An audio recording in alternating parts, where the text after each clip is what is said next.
Good evening. Today is September 16th, 2025, and here are the top political stories making headlines across the United States.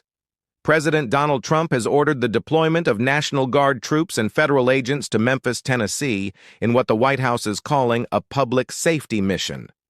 According to President Trump, crime levels in Memphis have risen far beyond the capacity of local authorities.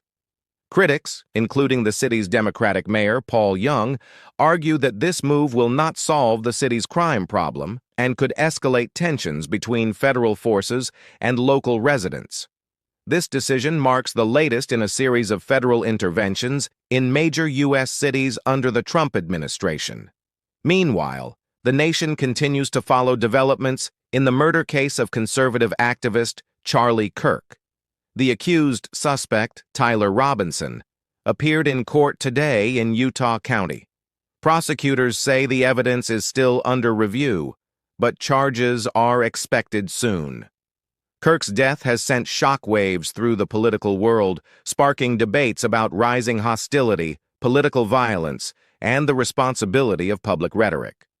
Lawmakers from both parties have urged Americans to step back from the dangerous cycle of hate and division. In Washington, the Senate narrowly confirmed Stephen Moran, a close Trump economic advisor, to the Federal Reserve Board by a vote of 48 to 47. At the same time, a federal court ruled that Fed Governor Lisa Cook cannot be removed from her position despite challenges from the Trump administration. This battle over the Federal Reserve comes just as the central bank prepares for a crucial policy meeting, with financial markets watching closely for potential interest rate cuts.